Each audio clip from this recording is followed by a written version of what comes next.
ব্রাহ্মণবাড়িয়ার পরিস্থিতি স্বাভাবিক হলেও গণপরিবহনে এখনও স্বস্তি ফিরে আসেনি। জেলার 4টি লোকাল ও দূরপাল্লার রুটে যাত্রী সংকটে লোকসানে পড়েছেন মালিক শ্রমিকেরা।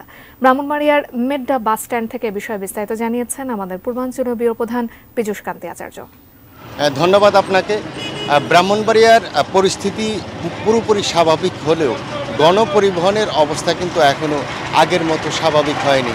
এই যে ব্রাহ্মণবাড়িয়া থেকে বেশ কয়েকটি রোড কিন্তু রয়েছে, বিশেষ করে local road. Brahmanbaria bus stand থেকে ব্রাহ্মণবাড়িয়া হবিগঞ্জ, ব্রাহ্মণবাড়িয়া আশুগঞ্জ, ব্রাহ্মণবাড়িয়া আখাউড়া এবং ব্রাহ্মণবাড়িয়া কুটি চৌমুহনীতে কিন্তু প্রতিদিনই এই গণপরিবহনগুলো চলাচল করে থাকে।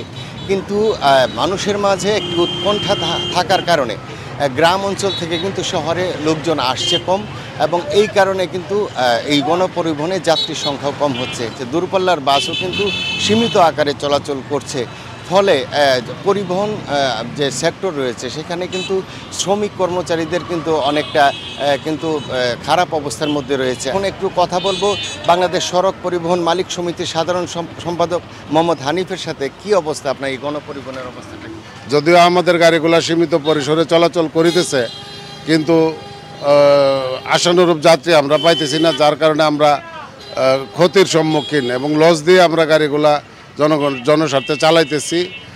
আশা করি অচিরেই আমাদের এই অচল অবস্থা দূর হবে এবং দেশে স্বাভাবিক অবস্থা বিরাজ করবে। এবং আরেকটি তথ্য দিয়ে রাখি, ব্রাহ্মণবাড়িয়ার জেলা প্রশাসক কিন্তু গত দুদিন ধরেই সকাল 6টা থেকে রাত 10টা পর্যন্ত কারফিউ শিথিল করেছে। এরপরও কিন্তু মানুষের মাঝে একটি উৎকণ্ঠা রয়েছে, ফলে এই গণপরিবহনে কিন্তু এর প্রভাব পড়েছে।